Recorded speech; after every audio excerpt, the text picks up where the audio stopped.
India market invest माइंडसेटे आपनादेर स्वागत। जा চ্যানেল नतून एसेছেন তাদেরকে হলো প্লিজ চ্যানেলটাকে সাবস্ক্রাইব করবেন, লাইক করবেন, বেল আইকনটা প্রেস করবেন, তার সাথে অল বাটনটা প্রেস করবেন, নোটিফিকেশন সঙ্গে সঙ্গে আপনাদের কাছে গিয়ে পৌঁছাবে।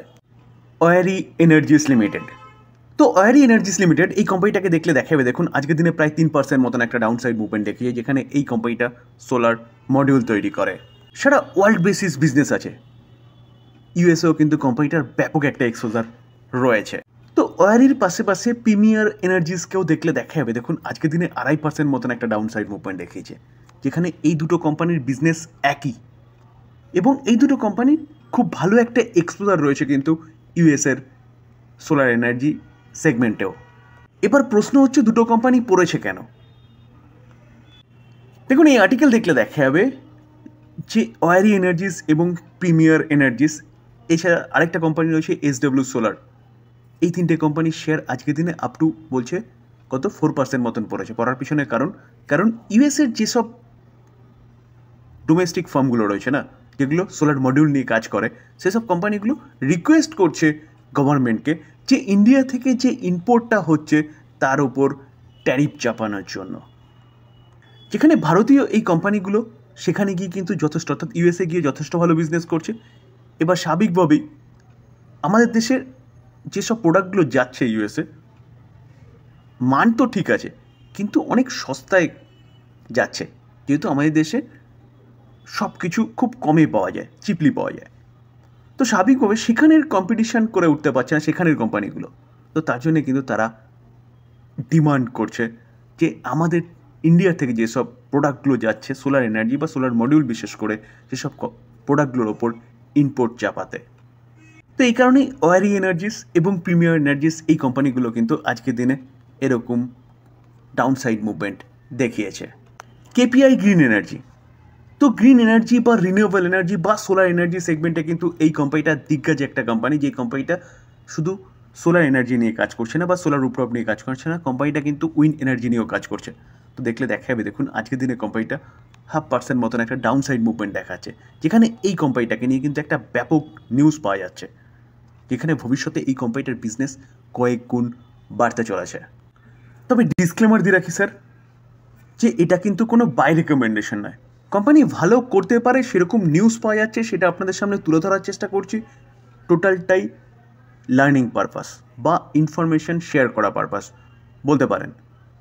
যদি এই কোম্পানিটা আপনাদের কাছে থাকে তাহলে এই ইনফরমেশনগুলো কিন্তু আপনাদের খুব কাজে লাগবে, বা যারা ভাবছেন এই কোম্পানিটাকে বাই করবেন বা শেয়ারটাকে বাই করবেন, তাদের জন্য কিন্তু এটা কাজে লাগবে। তো বাই রেকমেন্ডেশন নয়, জাস্ট লার্নিং পারপাস। কেন স্যার বারবার এগুলো বলতে হয়? বলার পিছনে মেন কারণ হচ্ছে কি, অনেকে ভাবেন যে আলোচনা করছি মানে আমি বাই রেকমেন্ডেশন দিচ্ছি। তো স্যার টার্গেট কতটুকু, কোথায় বাই করবো, কতদূর পর্যন্ত রাখবো, কতদিন পর্যন্ত রাখবো, কতটা রিটার্ন দিতে পারে, এইসব কোশ্চেনগুলো কিন্তু কমেন্টসে আসে, তার জন্যই বারবার বলা স্যার। দেখুন কেপিআই গ্রিন এনার্জি বলছে টার্গেট, কোম্পানি টার্গেট রেখেছে বা ম্যানেজমেন্ট টার্গেট রেখেছে 60 থেকে 70% রেভিনিউ গ্রোথ হবে কত FY30 মধ্যে, সেটা কিন্তু কোম্পানি টার্গেট রেখেছে। তো বলছে কি যে ভারত সরকার 500 গিগাওয়াট এনার্জির টার্গেট রেখেছে FY30 মধ্যে। তো এই কোম্পানিটা যদি সেরকমভাবে কাজ করে, ভারত সরকারের লক্ষ্য পূরণের দিকে এগোয়, তাহলে কিন্তু এই কোম্পানিটার গ্রোথও কিন্তু 60 থেকে 70% রেভিনিউ গ্রোথ হতে পারে।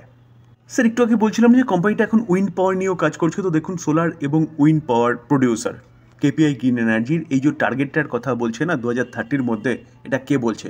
According to the doctor Frank G Patel, chairman and managing director of KP group.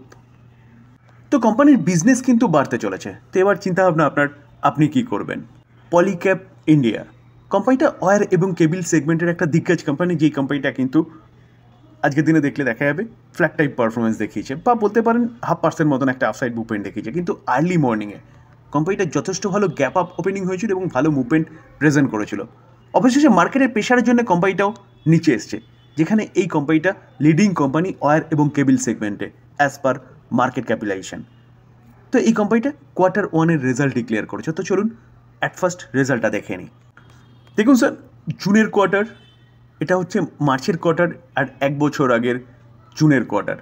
Sales 4,698, 1 বছর আগের কোয়ার্টারে 6,986, এই কোয়ার্টারে 5,906। তো ইয়ারলি জাম্প করলেও কোয়ার্টারলি কিন্তু কোম্পানির যে রেভিনিউ সেটা কমে গেছে। এবার হচ্ছে খরচা। তো খরচা দেখলে দেখা যাবে কোম্পানি 1 বছর আগে 4,115 খরচা করেছে, আগের কোয়ার্টারে 5,960, এই কোয়ার্টারে 5,048। তো খরচাটা ইয়ারলি বাড়লেও কোয়ার্টারলি কিন্তু অনেকটাই কন্ট্রোল করেছে। তো এবার অপারেটিং প্রফিট, যেটা জাস্ট ইনকাম মাইনাস এক্সপেন্সেস করলে পাওয়া যায়। তো 1 বছর আগে 583, আগের কোয়ার্টারে 1,025, এই কোয়ার্টারে 858। তো এখানে দেখলে দেখা যাবে ইয়ারলি জাম্প করলেও কোয়ার্টারলি কিন্তু কোম্পানির অপারেটিং প্রফিট যেটা সেটা সামান্য ডাউন হয়েছে। তো এবার হচ্ছে নেট প্রফিট, যেটা ট্যাক্স ও অ্যাডজাস্টমেন্টের পরে। তো দেখলে দেখা যাবে 402 1 বছর আগে, আগের কোয়ার্টারে 734, এই কোয়ার্টারে 600। তো 402টা কিন্তু ইয়ারলি ব্যাপক জাম্প করেছে, কোয়ার্টারলি সেরকমভাবেই সামান্য পড়েছে। কোম্পানি কোয়ার্টারলি অত ভালো রেজাল্ট না করলেও মার্কেটের যা এক্সপেকটেশন ছিল সেই এক্সপেকটেশনকে কিন্তু ফুলফিল করেছে কোম্পানি।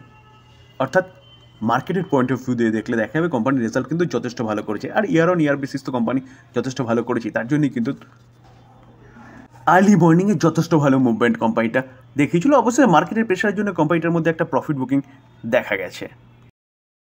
এইচডিএফসি ব্যাংক, ব্যাংকিং সেক্টরের নম্বর 1 ব্যাংক, বা বলতে পারেন ইন্ডিয়ার একটা ব্যাকবোন ফাইন্যান্সিয়াল সেক্টরের, যেখানে এই কোম্পানিটা কাল 19 তারিখ, আগামীকাল, তো কালকে এই কোম্পানিটা কি রেজাল্ট ডিক্লেয়ার করতে চলেছে, তার সাথে সাথে কোম্পানিটা বোনাস এবং স্পেশাল ডিভিডেন্ডও দেবে। তো এটা তো শেয়ার হোল্ডারদের জন্য অবশ্যই ভালো খবর, কিন্তু কিছু সংখ্যক শেয়ার হোল্ডার আছে তাদের জন্য এটা কিন্তু খুব খারাপ নিউজ যদি কোম্পানি বোনাস দেয়। একটা মজার কথা না?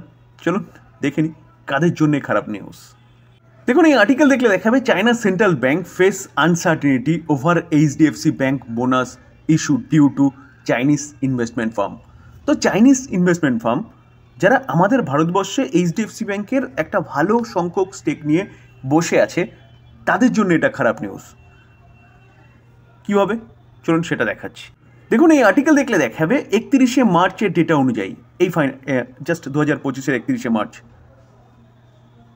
যে পিবিসি, যেটা China central bank 3.4 crore share নিয়ে বসে আছে কার? এইচডিএফসি ব্যাংকের, যেখানে অ্যাপ্রক্সিমেটলি যদি রুপিসে দেখেন তাহলে $800 মিলিয়ন। স্যার, ছোটোখাটোভাবে জিনিসটা একটু আলোচনা করার চেষ্টা করি, কারণ বিস্তারিত করতে গেলে অনেকটা সময় নিয়ে নেবে। যেখানে চাইনিজ সরকার বা চাইনিজ গভর্নমেন্ট কী করে, বিভিন্ন দেশের মধ্যে ইনভেস্টমেন্ট করে, বড় বড় সেন্ট্রাল ব্যাঙ্কগুলো বলুন বা বিভিন্ন সেগমেন্টে বলুন। তো চাইনিজদের চিন্তাভাবনা কিন্তু একটু অন্য থাকে। তারা চাইলে যে কোনো সময় কিন্তু সেই দেশের ইকোনমিকে হালাত খারাপ করতে পারে। যেমন ধরুন, ইউএসের বন্ডে হেভি সংখ্যক ইনভেস্টমেন্ট রয়েছে চায়নার। তো বন্ড যদি চায়না সেল করে না, তাহলে ইউএসের ইকোনমি কিন্তু যে কোনো সময় ধসে যেতে পারে। সিমিলার ওয়েতে দেখলে দেখা যাবে অবশ্যই চাইনিজ কিছু বন্ডেও হয়তো ইউএসের ইনভেস্টমেন্ট রয়েছে। জাস্ট একটা উদাহরণ সহকারে দিলাম। তো সেই জায়গায় দাঁড়িয়ে আমাদের ভারত সরকার এই জন্যে কী করেছে, একটা নির্দিষ্ট ক্রাইটেরিয়া রেখেছে ইনভেস্টমেন্টের জন্য বিদেশি ফার্মের, বিশেষ করে চাইনিজ ফার্মগুলোর আমাদের দেশে ইনভেস্টমেন্টের জন্য।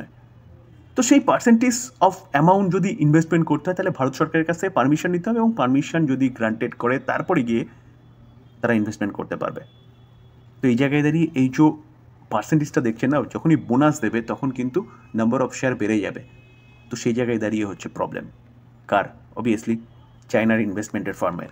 কারণ বোনাস যদি দেয় তাহলে তাদের নাম্বার অফ শেয়ার বেড়ে যাবে, এবং গভর্নমেন্ট যে ক্রাইটেরিয়া রেখেছে সেই ক্রাইটেরিয়ার বাইরে চলে যাচ্ছে।